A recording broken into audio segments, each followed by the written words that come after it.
All right, everyone. Today we have another great episode. Not well, actually, like all of our episodes are wonderful in like our humble opinion. But today we are joined again by Pete. How are you doing, Pete? I'm doing pretty good. How are you? Doing well. And then Doing good. uh, and Brian is doing well. I was gonna say, how are you doing, Brian? So, I I uh, am I am doing great. We are hot off of the 100th episode and feeling good and excited to have Pete back with us today. yeah. So before we kind of get talking about what Star Wars can learn from Dune, uh, we were gonna, kind of hype up Letterboxd. And the first question for both of you guys are, what are your last four watched? And kind of give us like a 1 to 3 sentence about each of them. All right. Did we want to start with the ones we've seen in theaters? Um, just like your last four watched, like it can be either. Oh, okay. So the last four I've watched is Leon the Professional, uh, Ophelia, the one with Daisy Ridley, and The French Dispatch, and then Princess and the Frog. Oh, very Oh nice. yeah. So that's a varied list of films there. Yeah, So kind of a little all over the place. yeah, no, that's awesome. That's great. Did you see any of those at the theater? Or? I saw The French Dispatch in the theater. I had a really random theater experience with that one because it hasn't been playing at my local AMC's. Mhm. For whatever reason, it just never came. But there's a in indie theater about 30 minutes from me, and I was just like, I want to see this movie enough to where I'll make that trip. Uh, so I drove about 30 minutes to get there. Buy my ticket. I'm the only one. I don't see anyone else in theater. I get in. The screen is completely black, and then I hear the audio playing, and I was just like, I wonder if Wes Anderson just was thinking this was the artistic choice to start the movie, just with like atmospheric noises. Mhm. Um, Um, and then I hear Angelica Houston's voiceover and realize that they forgot to turn on the projector. Oh, Uh, okay. so it was a very odd experience, almost dreamlike, because I was sitting in this theater all by myself with this blue atmospheric lighting. So I walk out and I talk to them, and thankfully they were able to turn it back on and restart the movie. But I was able to see the entire thing after a weird experience of taking a trip to this theater in the middle of nowhere Yeah. by yeah. myself. Yeah. It's good you kind of stood up for yourself and are like, I graced your theater with my presence. Like, I Yeah. want to see this in its entirety, like images and Yeah, sound, you know? yeah, because I would have just thrown with me the entire rest of the time, not seeing those first like 2.5 minutes. Yeah. I think I was just like, I'm the only one here. Like, Yeah. so like, I wasn't trying to be um, polite about it, but also it's just like, I would like to see the entire thing. Yeah, Yeah. no, well, that's good that they got it sorted. I totally would have just sat there and just not seen the movie. I just would have listened to the whole thing because I never would have went out and said anything. I would have just sat there. So, Yeah. Any other notes on the last four you watched or Ophelia was actually pretty good because hmm I like Shakespeare, I like Hamlet, so it was interesting seeing that story from Ophelia's perspective. There's some certain liberties that were taken that I wasn't a huge fan of, but I was still appreciated that they tried to do some bold things. Um, I'm trying to think of some. I finally watched Leon the Professional. I thought that was good. hmm I really like Gary Oldman is such a great villain. hmm Uh, so I enjoyed that movie. I had watched Princess and the Frog for the first time since I first saw it in theaters like 12 years ago. yeah. Um, it made me miss 2D animation a lot. Uh yeah. I can understand that. Yeah, because that movie, I like that movie, but I think a part of why I like it more is because of the 2D animation. Yeah. Mhm. Yeah, that definitely lends to the amount of character it gives. Watching something that's in 2D and hand drawn. I mean, they can do a lot of cool stuff with the 2D stuff with within like computers now. And get some really like epic scales. But yeah, something very charming about the 2D and the way they have to Yeah, utilize it to tell the story. Yeah. for sure. And then, what are your last 4 watched, Brian? Let's see. So my last 4 watched. One of these was at the movie theater. The other 3 were at home. So I watched Jungle Cruise the day it came out onto Disney Plus. I watched Finch, which is a Tom Hanks film. It's on Apple Plus. I watched The Wizard of Oz, the seminal classic from 1939, and I saw The Eternals in the movie theater just this week, just a couple days ago. Yeah. And then, like, I guess, like, any thoughts about those ones, or? Yeah, so Jungle Cruise was kind of what I'd imagine. Like a lot of people that saw it in the theater when it was first out or rented it on Disney Plus said that it was much better than they kind of imagined it was going to be. And that's how I felt about it, too. It gets a little complicated at the end, I think. Maybe a little unnecessarily. But yeah, I enjoyed it. It was really fun. My parents were in town, so, trying to kind of watch things that I'll enjoy and that they'll enjoy. Finch was really good. It's Tom Hanks. It's like this sci-fi future, kind of a apocalypse kind of thing where he makes a robot companion to go with him and his dog. It's real sad and it got me real choked up at the end. So heads up on that if you decide to watch Finch. But, Tom Hanks is great, so you should watch him and whatever he does there. Yeah, nothing really to say about the Wizard of Oz that's not been said. And the Eternals was really good. I really liked kind of getting a fresh perspective on these Marvel films. I thought Chloe Zhao did a really good job with the film, and it looked incredible. So, yeah, give that one a watch if you're into the Marvel stuff and if you want something a little bit different than what you've been watching when it comes to the superhero films. Yeah. I mean, I kind of, in my review of Eternals, I'm like, it's Spaceship Earth, the movie, or at least the closest thing we'll get to that. And I loved it. Like, it just is different for Marvel. Like, I was kind of sick of, like, the Marvel formula, and this is switching it up, and people shouldn't hate it, so, yeah. Yep. But my last 4 watched, I watched Beans, which is a coming-of-age film that deals with the Indigenous experience in Canada. It's based on real events. Hooney recommended it, and I'm gonna say this name wrong, but I'm really trying, and I apologize for, getting it wrong, but Caviento is gonna be an amazing Katara in the live-action Avatar: The Last Airbender that Netflix is doing. She was just an incredible actress. And then it's funny, like, I think it was just the week for weird French Dispatch viewings, because I accidentally got there a bit late, because usually there's like 25 minutes of previews, so I'm like, oh, it's only like 17 minutes, I'm gonna be fine. But it started, and I'm like, okay, I guess that's on me, like I should have known that, like I can't count on all the padding of previews, but I just thought it was cool. It was like a literary magazine married to, like, the Wes Anderson style. I'm gonna rewatch it because I was kind of interrupted as I was seeing it and just had to, take a phone call. And so it was kind of disappointing to have to miss some of it. So I'll have to rewatch it. And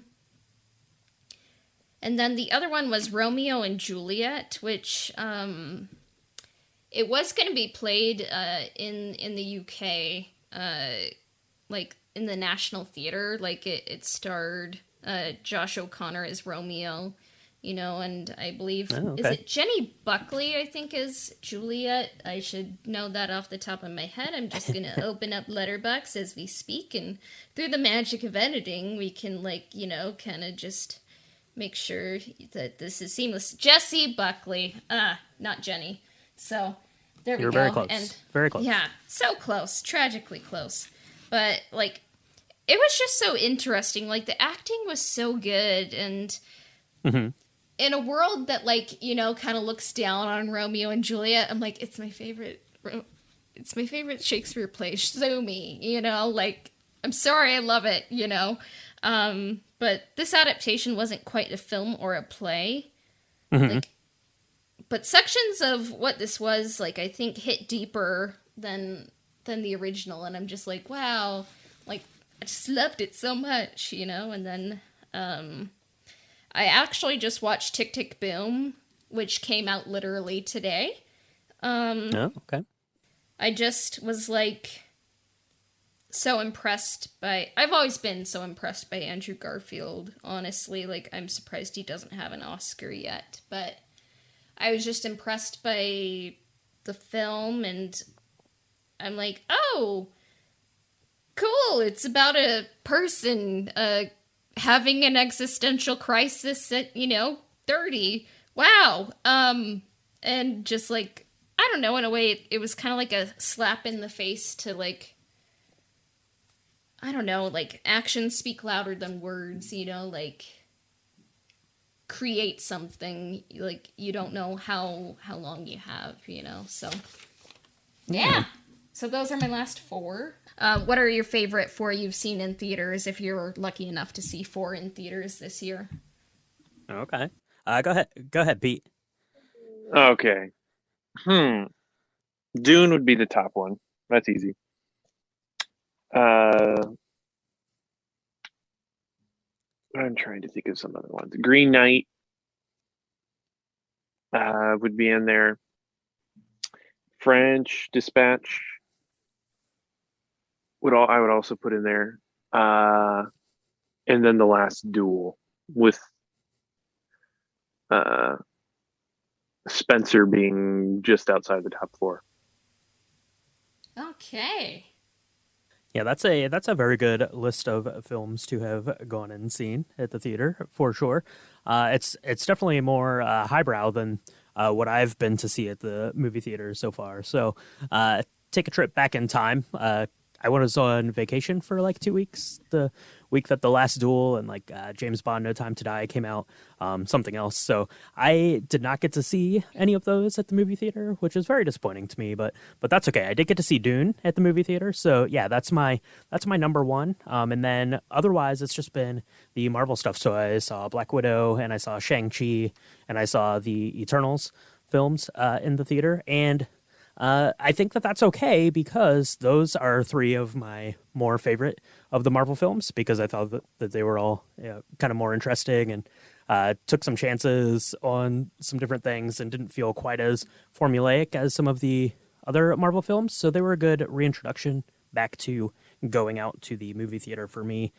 Black Widow was the first thing that I'd seen in theaters since I think The Rise of Skywalker was the last thing that I saw in a theater, actually.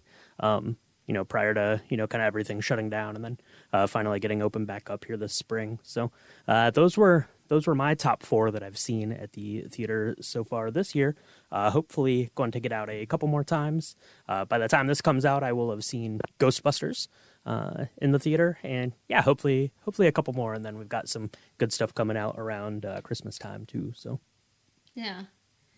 My 4 favorite I saw in theaters was, I think, like, my favorite, I purposefully didn't, like, include Dune in my list, because, like, we're going to be talking a whole lot about Dune later. If I had to put Dune in these lists, like, I would, your top 4 was just Dune 4 times. It was, you know, like, for each time I plan to see it, plus more, you know. But my number 1, I would say, is Spencer.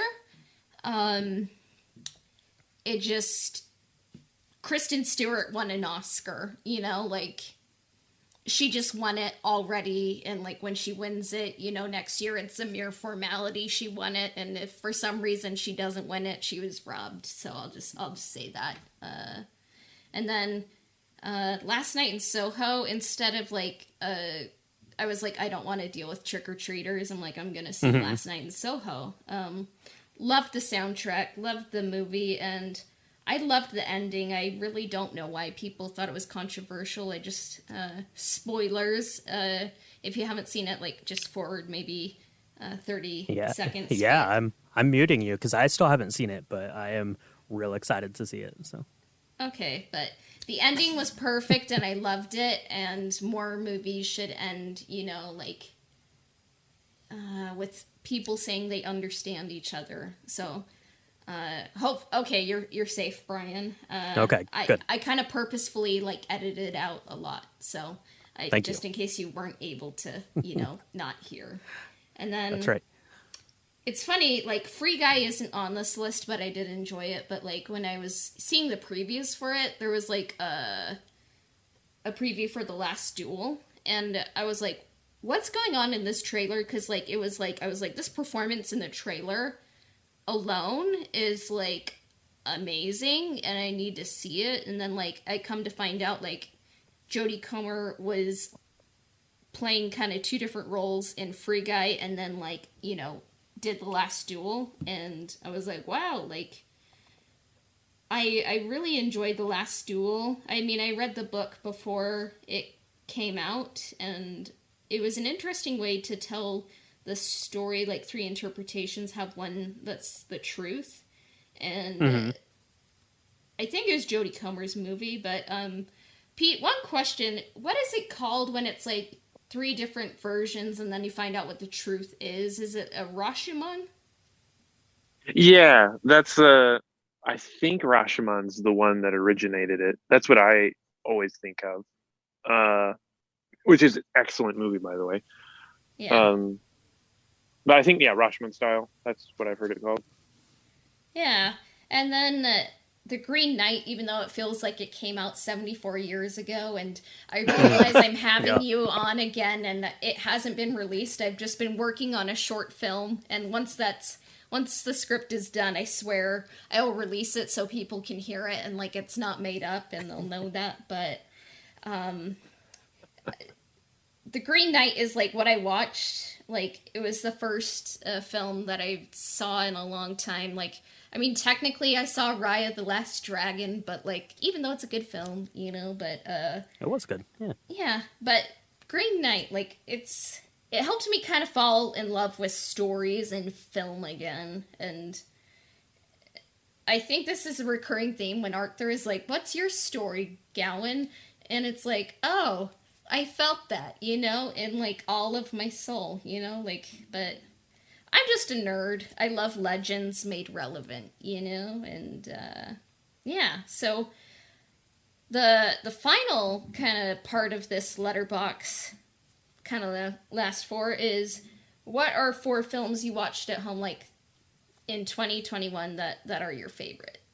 I'm gonna have to go to my activity here. Well, I've seen quite a few films in 2021. So, I'm trying to think of favorites I've seen. I think, well, A Hidden Life is one, Terrence Malick film that comes to mind. Silence, Martin Scorsese's film. I watched that back in January. That feels like decades ago. Let's see. I know there's more. Well, there obviously, off the top of my head, it's always just like, no, I forgot every movie I've ever seen. Oh, here's another. Well, Bottle Rocket would be another one that I really liked. It was Wes Anderson's first movie. And which really underrated. And let's see. I'm sure I'll probably think of something else later on, but this isn't a film, but I watched all of Cowboy Bebop and the Cowboy Bebop movie, so I guess it counts.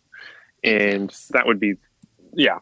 So that would be the top one of my favorite things I watched this year. Highly recommend Cowboy Bebop. That would be probably the favorite new thing I've watched. Yeah. Okay. I just started, kind of in relation with that, I just started watching the live action adaptation today. It came out today. And I'm not so sure. It has the first episode I enjoyed, but I'm not. Some of the decisions are a little head scratching. Yeah. But those are whichever four I listed off. Those are some of the top ones I've watched this Yeah, year. yeah, for sure. It gets hard to keep track of what you've watched, like because the year feels like it's been going on forever, and also for about a week, all at the same time. So yeah, definitely hard to keep track of. Yeah. Keep track of all those. Just trying to don't- think off the top of my head for the ones that I saw at home. A lot of them actually are the ones that you guys made it out to the theater to see. But I saw The Green Knight at home. That's probably up there. Probably my second favorite film of the year so far. I saw No Time to Die, the James Bond film. I just watched that. As of recording this, I watched it last week. It finally came to be able to rent to stream it at home. So I finally got to see that. I didn't spoil that for you, did I? You did not. No, it was Okay, it was good. it was 'Cause really I'm good. like, And I thought you saw it forever ago, so I'm like, oh no, did I spoil that for him? Okay. no, you didn't spoil it. It was really good. I enjoyed it a lot. It was a good send off for Daniel Craig, I thought, as his Bond. So let's see. So I watched those. Those are two new ones. I watched an old movie that I hadn't watched in a long time, but it's the musical adaptation of Chicago, which is absolutely brilliant. Watched that a couple weeks ago for my other podcast, Drink the Movies. It's exceptional, and I hadn't watched it in a long time, and I forgot how good it was. Really great. And then probably my favorite film of the year so far, my contender, at least as of right now, for Picture of the Year. It's probably not going to get there, but I'm hoping it at least gets nominated because it's pretty brilliant. It's an Apple TV Plus original film, and it's Coda, and it's exceptional, and everyone should go watch it. What's it about? So Coda stands for Child of Deaf Adults, and it's basically about a girl who, both of her parents and her brother are deaf, and she is not.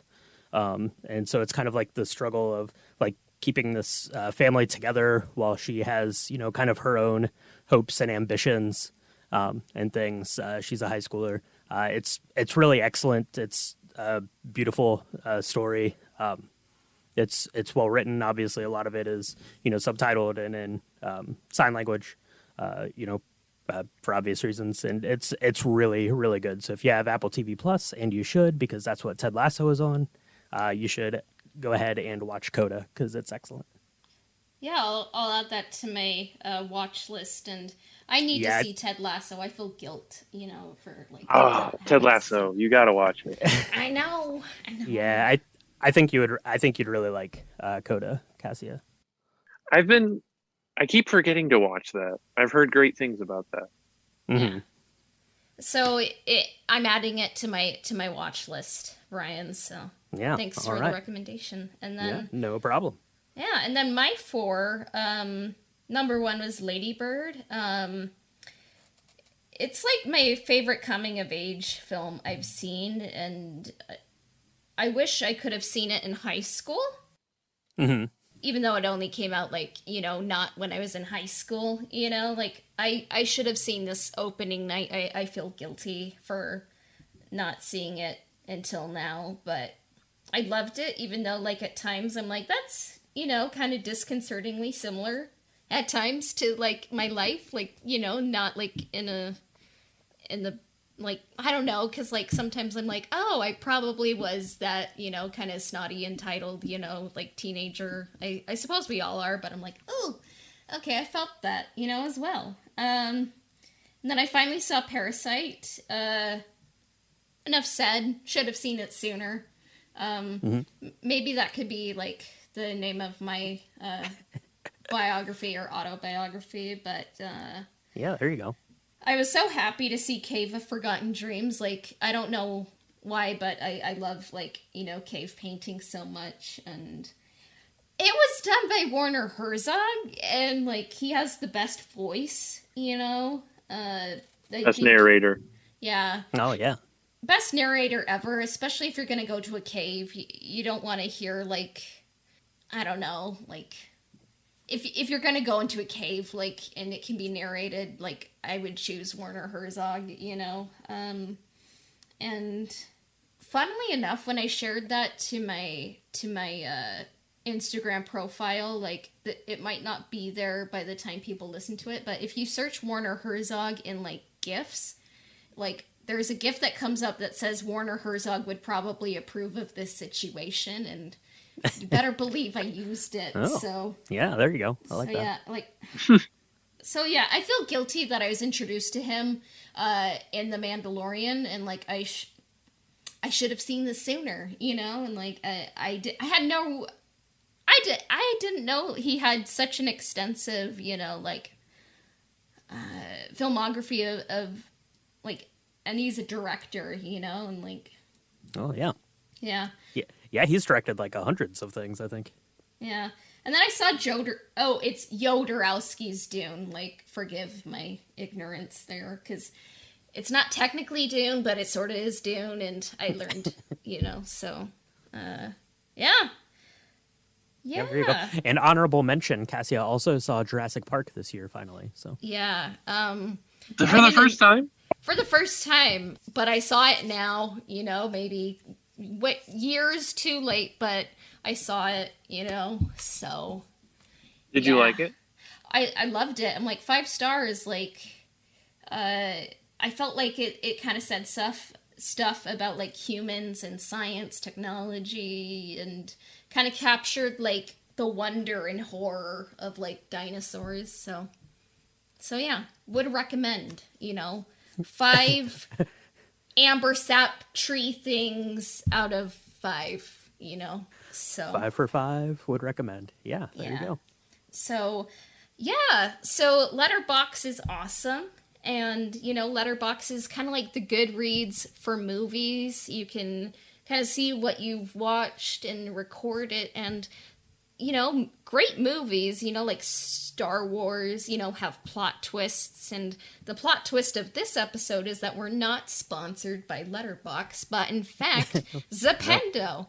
Zapendo is a way that you can send documents with e-signatures, manage contracts, and edit documents, and track who has received them, and do it all from one place for much less than comparable sites.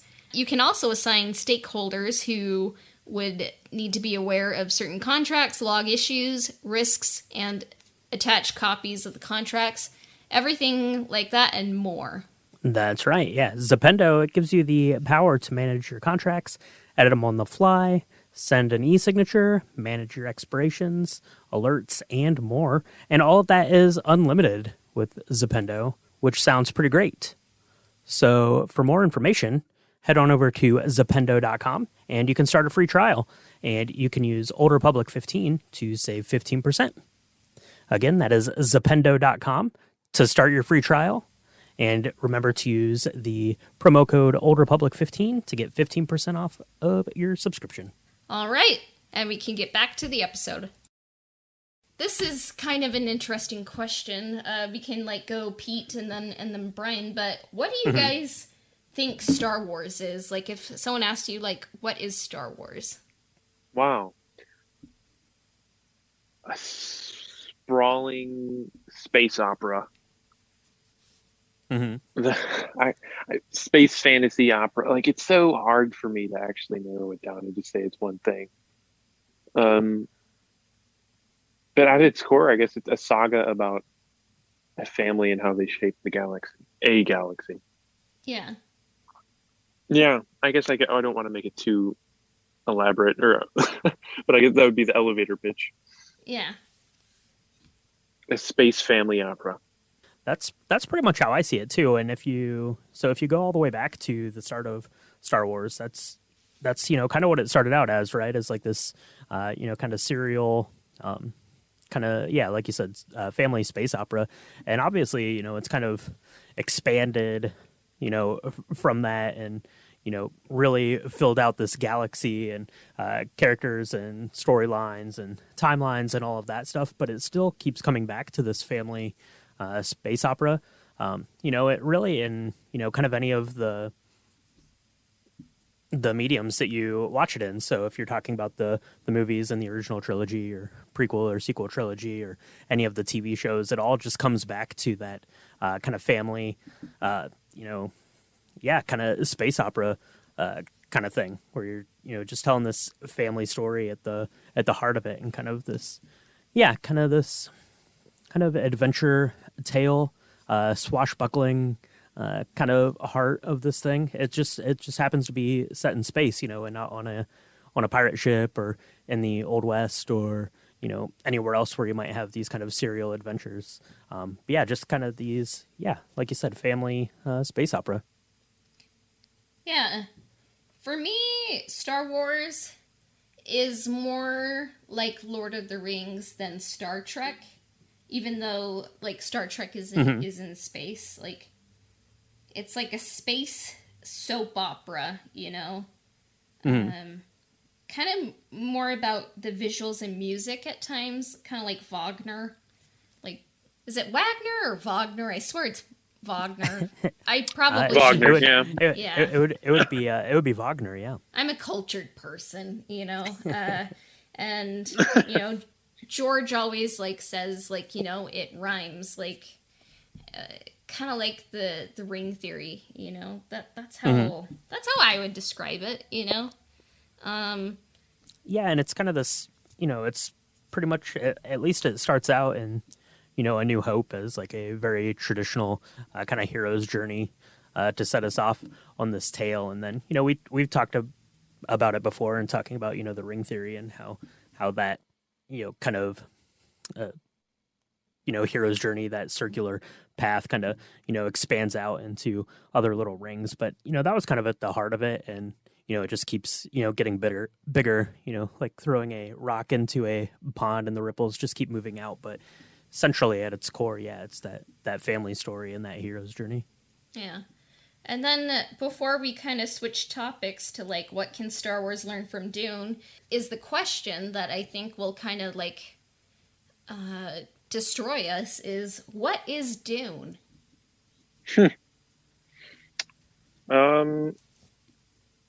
That one really is a tough one to narrow down. A warning about heroes, messiahs. Here's what I was trying to say. A cautionary tale. Mm-hmm. That's what I would call Dune. Yeah, I like that. Cautionary tale. Yeah, definitely.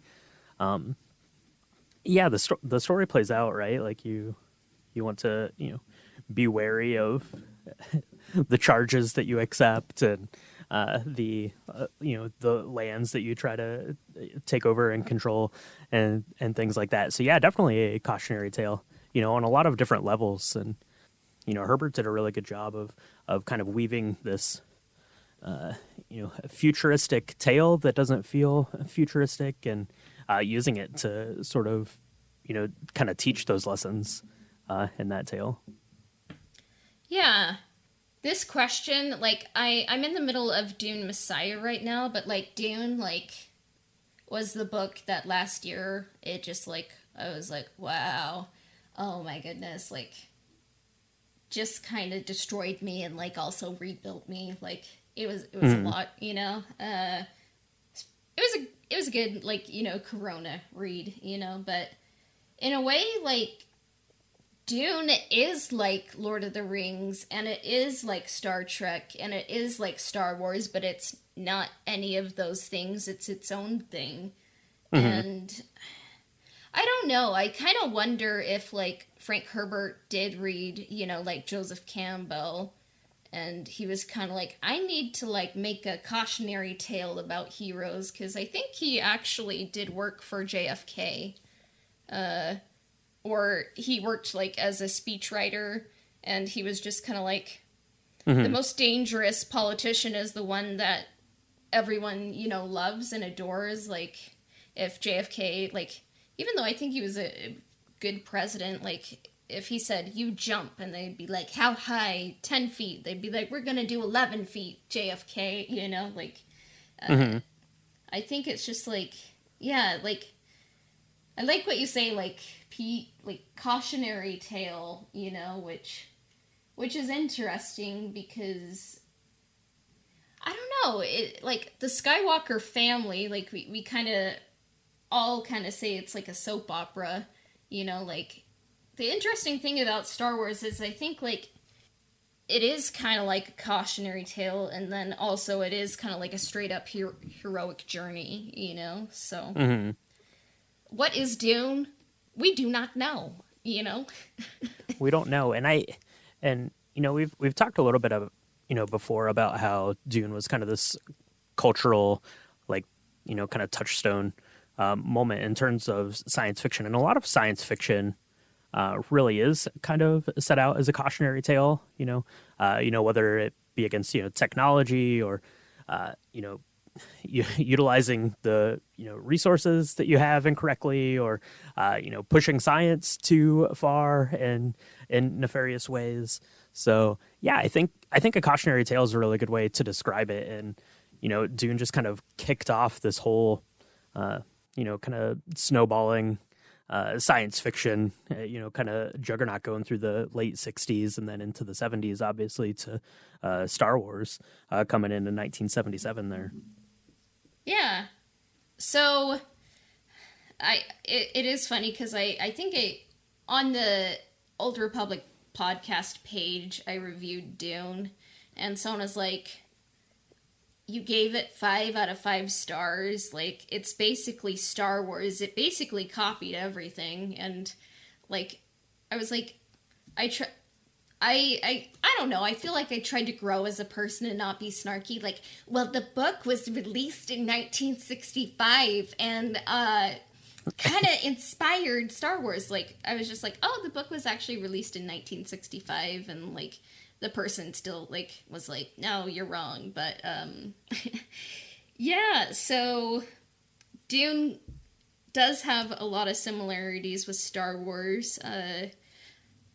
The book was released in 1965, and it had a massive impact on science fiction and popular culture. I'd honestly say, like, sometimes, like, people say, like, Isaac Asimov is, like, the number one influence on science fiction today, but I kind of wonder, like, if it is Frank Herbert instead, but, Yeah, I think if you look at it, so Frank Herbert writes Dune, and it's the science fiction tale, but it's also like this big sweeping epic.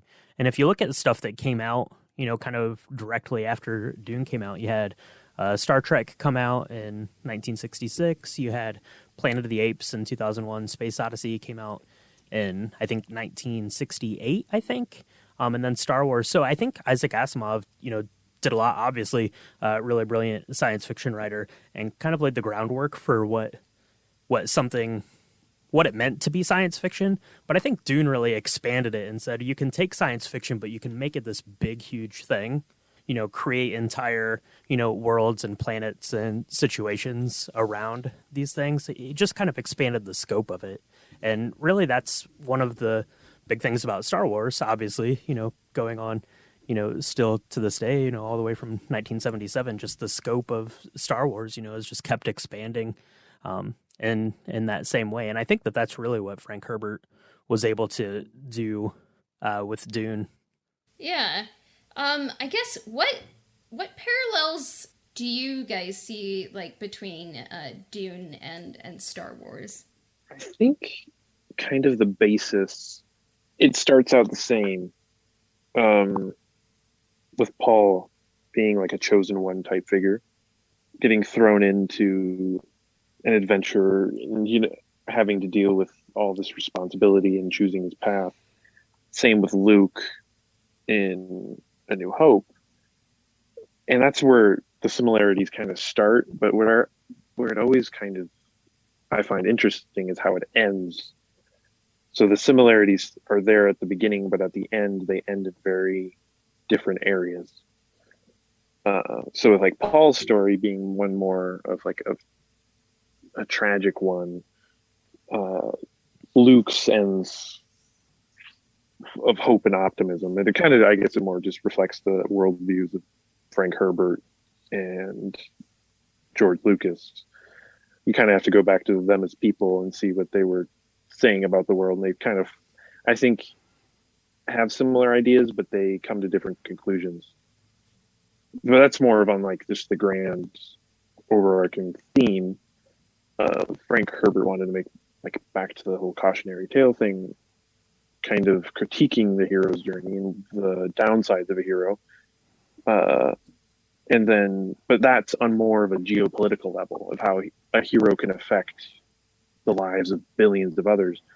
While George Lucas was talking about the hero at a level more personal, as he wanted to inspire people to be heroes, not on a grand scale, but from just an everyday life. Like in interviews, like the one with Bill Moyers, he says, like, you can choose to be a hero or not every single day of your life. And it can be the smallest action.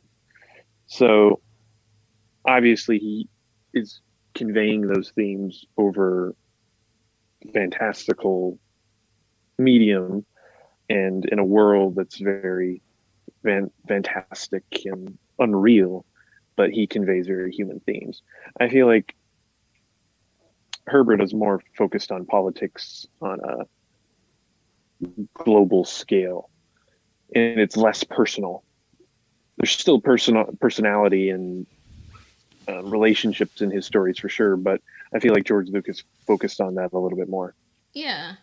Like, in some ways, like, it almost seems like A Song of Ice and Fire, which became, like, the Game of Thrones TV series, was inspired by Dune, because I'm like, oh, it's kind of like aristocracy, like, but in space, like with Dune, like a lot of powerful families kind of vying for power, and then you kind of see that different families like vying for the throne in Game of Thrones slash A Song of Ice and Fire, like, so kind of has an, I don't know, I feel like there was an inspiration from Dune in that series.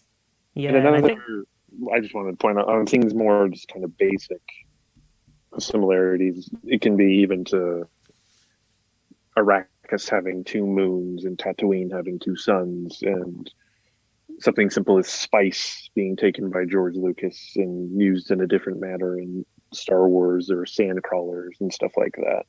Yeah. You'll see there's plenty of those references, which I think stealing kind of minutia from science fiction, that's just kind of what happens.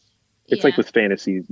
There's elves, there's dwarves. They're in everyone's fantasy story. Yeah. So I think that's probably how George Lucas viewed Dune in that type of sense, like with just the minutia. But I think it's kind of funny because I think there's an interview where Frank Herbert jokes about suing George Lucas, which it's been written, it's in a newspaper, I think. So you can't, I think you can kind of take the tone. It sounds like he's joking. But I always thought that was amusing. Yeah, no, those are really good observations kind of on the more character level. I don't see it as much in like A New Hope, but going forward into through the original trilogy and then into the prequel trilogy, I think you start to pick up on more of those notes that we see in Dune, about, the pillaging of natural resources and, enslaving of people and taking over, their planet for your own kind of monetary or, political power gain, kind of stuff like that we see from the Empire and, and through like the Clone Wars and things with the Separatists. So I think that there are some, kind of parallels and inspirations taken just on, like you said, on kind of a geopolitical kind of a scale that you don't necessarily, like I said, see in A New Hope, which is more of just the straightforward hero's journey. But as the story of Star Wars kind of expanded, it started to, bring those kind of ideas into the fold as well. Yeah. I think even something like the Trade Federation reminds me of like the guild in Dune, kind of, because definitely the prequels is more so the heavy-handed sci-fi political aspect is there. Yeah, I find politics like endlessly fascinating, and for me, like, the prequels are kind of most like the most overtly political trilogy in Star Wars, even though I think like there's politics in all of them. But I just love that Anakin was kind of like the fallen, tragic, kind of cautionary hero, and then Luke, it's kind of played a little bit more straight, like the hero's journey, which I guess kind of happens, like in the Dune series as well. Like maybe the father fails, but like the children succeed and kind of set things right. Yeah, and there was a sandworm in The Mandalorian, so Yeah, it was lovingly stolen from Dune. that's right. On a desert planet, no less. So, yeah. After kind of watching after watching Dune this year, what do you guys think that Lucasfilm can learn from Dune and kind of put into Star Wars? Do you think are they kind of just two very different kind of stories being told, or what do you guys think that Star Wars can learn from Dune? That's a good question. I feel like more so just from a storytelling perspective, to focus on just getting creators to tell stories that they're invested in. So this is more on a behind the scenes level, but someone like Denis Villeneuve was just this massive Dune fan since he was in high school. Mm-hmm. And I'm reading the behind the scenes Dune book, The Art and Soul of Dune, which is just a fascinating book. I'd highly recommend it, but it goes into the making of the film. And I already knew that Denis Villeneuve was very much involved with the story since he was young, but I didn't just realize just how much of a fan he really is. And even like his graduation ring from high school had Muad'Dib inscribed in the inside of it. But in relation to that, it's just amazing how they were able to get him, who was already familiar with the material and who was so excited to make this film and wanted to honor it as much as he could and make something very much that he wanted to see. He wasn't making that movie for anyone but himself, and he said as much. And I think one of the problems at Lucasfilm today is creators not having enough liberty. I don't necessarily know what the issue is, because there's that whole thing with Patty Jenkins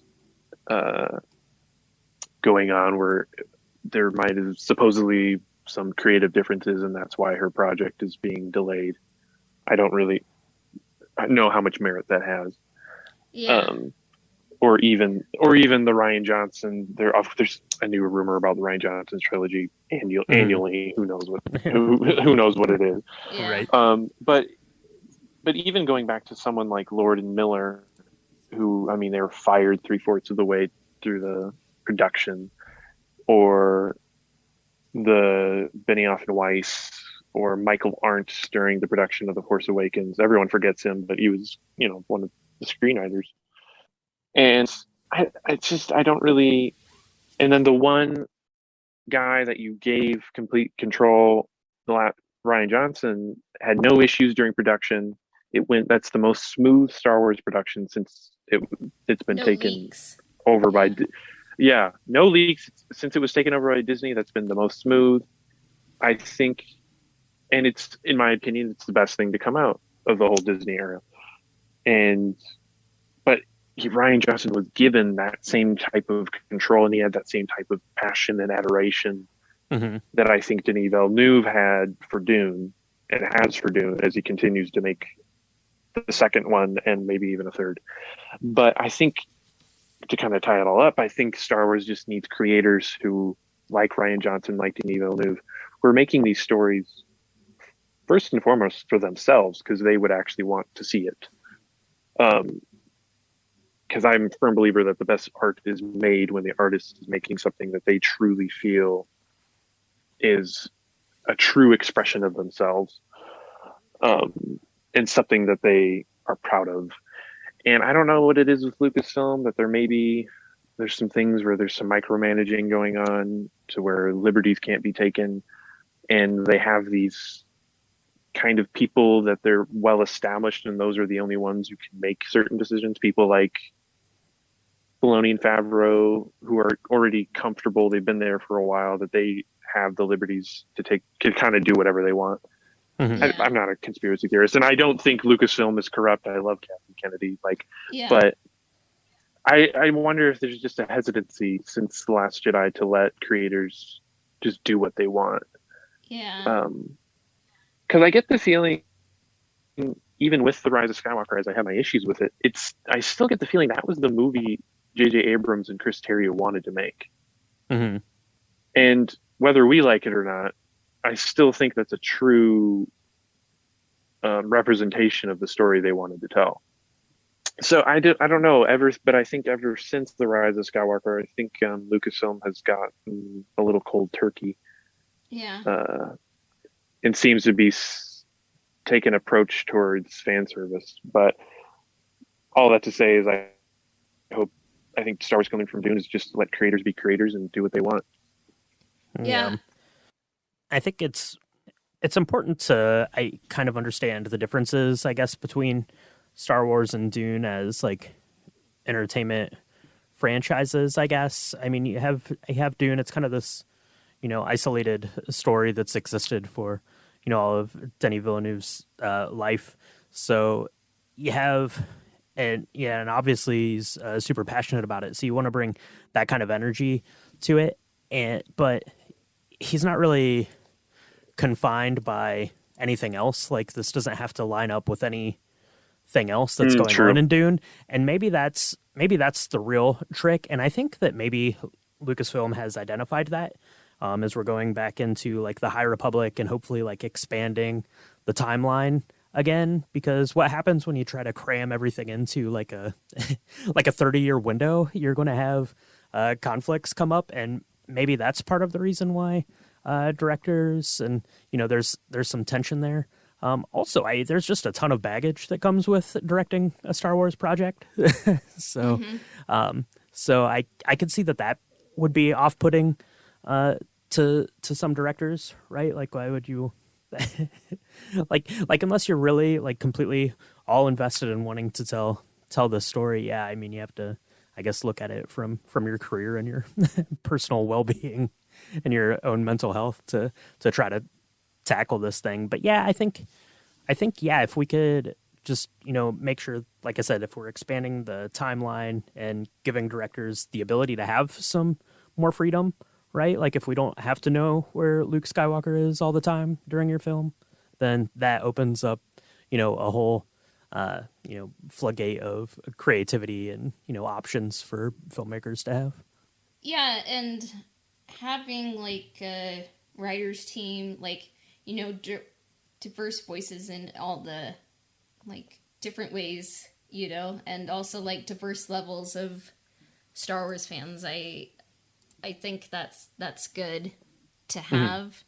I mean, Lucasfilm, I think people kind of forget it has always been a little bit of a, like, kind of by design, like, it's named Lucasfilm, like, Lucas was like, I don't want some person in Hollywood telling me what to do, but then, like, I'm not saying this is a bad thing, but, like, Lucasfilm was always kind of like a benevolent dictatorship in some ways, because, like, Lucas always got final say, and, like, he created the films he wanted, like, because I really don't think, like, a studio executive would have seen, like, Empire Strikes Back, Return of the Jedi, and definitely not the prequels, like, and been like, yep, sounds good, you do that, so, kind of, if you look into it, like, Lucas, like, in Return of the Jedi, he kind of hired an inexperienced director so he could kind of like tell the director, like, I kind of want this done, And I think like the only thing, I shouldn't say the only thing that like was originally just Marquand's idea, because I'm sure he brought more to the table, but like he's like, yeah, I think Leia should be in a gold bikini, you know? But like it was kind of like very much like Lucas was kind of the one saying like, let's have Ewoks be cute, you know? And I mean, it's his money. It's his story being told. He created Star Wars, so like, yeah, like, I don't know, like, so I guess I'm just kind of saying like Lucasfilm has always been a little bit like one person like kind of making the decisions, and like even with Lucas gone, I'm not gonna say like who the, not that there's a conspiracy like one person is making, you know, the decisions and maybe those decisions are bad, you know, but like I think it's kind of more like directors coming onto projects like potentially the pattern just kind of seems to be like they have a story they want to tell and then they can't tell it, and then they don't really want to tell, you know, the story with some tweaks. Like this is just me speculating, like I don't know all the answers, I'm not in the room, you know, like those are just kind of like what I'm kind of hypothesizing, I guess. But I guess like for me, like great art, you know, is timely, it's timeless, and it's made, you know, like with artistic merit, and I think Dune passes the rules I give art, you know, so maybe that's really subjective and like doesn't really amount to much, but in Dune, like I was blown away by the visuals because I couldn't really tell where green screen started and where, you know, the desert began, the real desert, you know. It seemed real and lived in, not quite like Lord of the Rings or Star Wars or Star Trek's visual identity. It was an identity of its own. It seemed futuristic yet like contemporary, and I've seen some reviews and they're wrong because they said this was worse than, you know, Tenet, you know, and I'm like, you're wrong because this had better sound mixing, because Tenet, I'm still mad about it. Like I could not hear 3 days after I saw that, and I'm just like, it's gonna win an Oscar, as I just know it in my bones, you know, like Kristen Stewart's gonna get her Oscar. This is gonna get the sound mixing Oscar, and just like the overall, you know, presentation, like Denis Villeneuve loved what he did, and like I'm not gonna say like a book to film adaptation. The director always has to like read and like be obsessed or be a fan of the work, but like for Dune it definitely needed that, and you can just tell that Villeneuve cared, and I think you can kind of tell that Lynch in his version did not read it, you know, as much as, you know, he's a great director. It just kind of didn't gel, you know, and it was written so well, like adapted so well. And I remember a meme you shared, Pete, where it's like Michael Scott from The Office saying, "Where are all the hot people?" You know, like the acting and casting was just perfect, you know, for Dune, because I'm like, yeah, objectively, you know, they're all okay, you know, and yep, so yeah, and just like the editing, the score, and the sound design, loved it all. I don't know, what are there different aspects you would like to kind of see Lucasfilm kind of take some notes from Dune? You know, maybe even just cutting down on budgets. Dune was about, let's see, maybe 150 million to make. I thought it was more than that, but maybe. But I know it was Oh yeah, 55 okay. million less than Black Widow. Okay. Yeah, it says that here on IMDb, yeah, showing the budget as 165 million. So, Okay. So like if you can make a movie like this under 200 million, that's really impressive because it's better looking than any Marvel movie I've ever seen. mhm. Uh, it's better looking than most, well, maybe not most, but like pretty much most, they're pretty much right there with Star Wars at least. I think well, yeah, actually, I would say it's probably better than most of the new Star Wars movies. Um, and I think a part of that is just Denis Villeneuve and his craft. Um, but also, I think it has something to do with there's just an importance to where the blending of practical with CG. Like, I don't have a problem with CGI. It's more so just like how you can blend it in with natural environments and make it look natural. Mhm. Because I think that's where Lord of the Rings thrives for me. Is that because Lord of the Rings has this grand scope and its nature in New Zealand, and then you throw in all these CGI, but it mixes so well because the CGI is on such a grand scale, but also it's mixed with real life grandeur in the mountains. And I think that's the same type of thing with Dune is in the desert, like it's just grand, it's very spiritual and esoteric, and you mix that with futuristic kind of technology and stuff like in the worms, it just looks real. Um, and when you can blend the two, it doesn't always work. But I think Star Wars already does do that well. But even just having shooting for the stars even more because Dune is just set to such a precedent for sci-fi, what sci-fi can be, even though Star Wars in many ways is not really sci-fi, but on a visual level, I think that's where Star Wars can be considered sci-fi. Mhm. But yeah, I think visual in terms of visuals, Star Wars could learn from Dune. Yeah, definitely. Just in terms of like the scope of the movie, you had kind of, I guess, probably the closest of the Star Wars films that kind of came close to the same sort of scope was probably The Last Jedi, um, which felt a little bit larger in scale.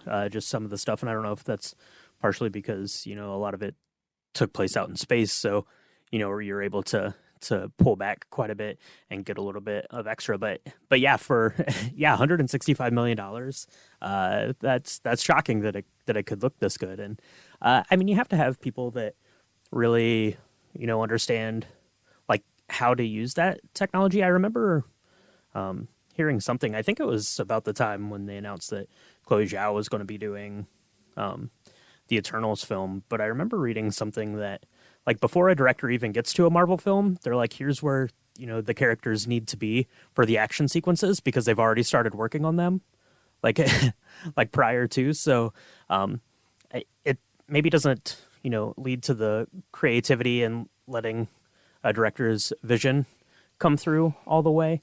So maybe just allowing for that a little bit more and just kind of expanding the horizon. But I do like the idea of bringing the budgets down and making them at the same time. I just talked here for a couple minutes about how to make them bigger and more epic, but maybe to bring them down and more intimate and sometimes as well. So you're just getting a better blend. I guess just kind of left with the last Star Wars film we saw on the big screen was Rise of Skywalker, which I actually really like, but it moves so fast you don't really get a chance to appreciate that. And that was one of the things that I really liked about Dune was the pacing of it, and it just kind of lingered on all of these big epic shots just a little bit longer, and made them feel more impactful there. So that kind of takes care of the visuals for me. As far as the audio goes, I think that Lucasfilm's actually moving in this direction. We've got the John Williams scores, which are obviously brilliant and timeless, but you have stuff like the Mandalorian, the soundtrack, the Mandalorian what's his name? Oh, Ludwig Göransson. Ludwig, yeah, There we Ludwig go. Göransson. So, kind of moving away from that with what we'd seen in The Mandalorian with Ludwig there.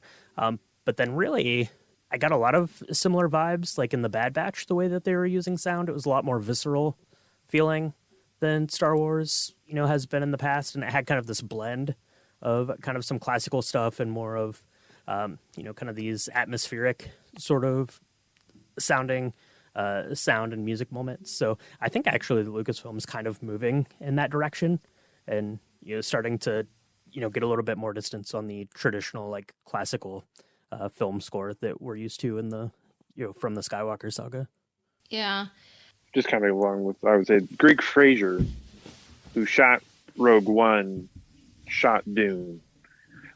So I think there's certain, you can tell, especially in some of the desert scenes on Jeddah, some of the similarities between Dune and Star Wars. But I just wanted to kind of add that, like, even more of that kind of from Greg Fraser would be great. But Yeah. And I don't want to sound presumptuous, and be like, I don't think Lucasfilm needs our suggestions, I feel like no. It's pretty intuitive, like telling a good story and caring about the characters, like so just kind of like Lucasfilm knows what they're doing, like it's intuitive, like maybe like knowing the Joseph Campbell hero's journey helps people, but like if people are telling stories, it's intuitive. They're already doing it. If you write, you're a writer, and you get better. All I say is like, just find the creators who love story and characters and let them tell the story they want to tell, and with the characters they love, and that's what I would say. Because that's really what I felt in Dune, is just like, it was a great film, and it was just the film that Denis Villeneuve wanted to make, and I think that's pretty neat. Same here. Yeah, that is pretty neat. Yeah, like you said, they don't really need our advice. They have top minds working on this kind of stuff. But yeah, I mean it's just important, and I think you see that in a lot of the the television stuff that's been out and is coming. I mean, you can tell just in listening to the way like Deborah Chow talks about directing and getting into the Obi-Wan stuff, and Bryce Dallas Howard, and just the way that they talk about it, whether you've cared for their particular episodes, but you can tell that there's a passion there for what they're doing, and I think that makes me hopeful for what's to come next. Yeah, I'm excited to see the stories that are told in the future, and I think we're gonna just see some interesting cinema. Like, I think we've kind of talked earlier about this. I forget where.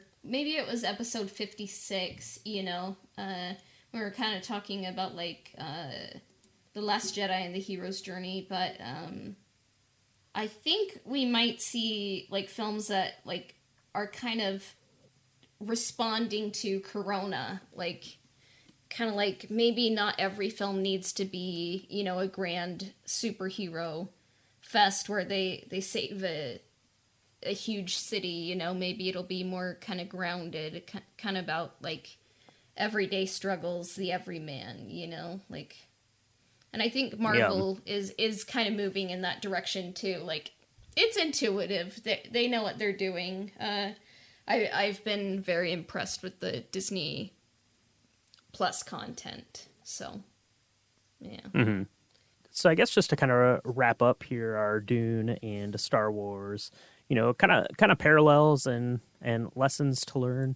I think that if you look at Dune as objective outsider, it's brilliant, and it brings a lot of great ideas and methods of storytelling, and the way that you're bringing this large cast of actors together. And, I think that, movies, especially big budget films, are going to look at what it was able to accomplish cinematically in terms of, being a high quality film as well, and take some lessons. And I think that directors will probably look at something like Dune and say, if Denis Villeneuve could do that with Dune, then I could do something like that, on this epic scale as well, right? So, so maybe there's a lot more creative minds out there looking to the future and what they can do with, this huge galaxy of stories. Yeah. Maybe I can make the Cave of Forgotten Dreams 2, where you see another cave, but like instead of Werner Herzog, it would be me, narrating about a cave, I'll be like, and this is like where, I don't know, like some handprints happened, we do not know from whence they came, but they are here, but yeah.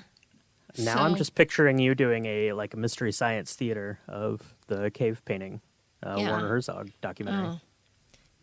You write the script and I'll do it. So perfect. Yeah. Where can our listeners find you, Pete?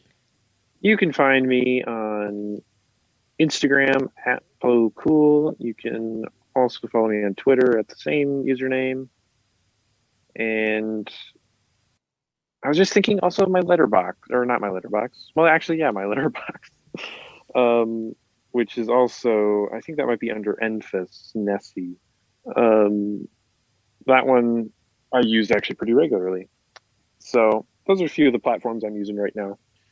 Thank you for coming on again. It's always fun to talk Star Wars and film with you. And then Brian, what is your Letterboxd if you want to plug it? My Letterboxd is Drink the Movies, which is the name of the other podcast I'm on. Plug. There, so you can go and follow that. So I've only recently started using it because Cassia guilted me into it for not logging my movies appropriately. So so I'm on there. I'm more active now. So definitely give me a follow there, and I try to give good reviews. I try to have a little fun with them, but pretty straightforward in what I think about things. So yeah, and then I'm Cassia Lawrence on Letterboxd. So maybe you guys can find us, or maybe you'll find similar accounts to us and follow the wrong people. But we're just all about that Letterboxd love. So may the spice flow with you, which is kind of a mixture of Star Wars and Dune. So. Yeah. Have a good one and take care.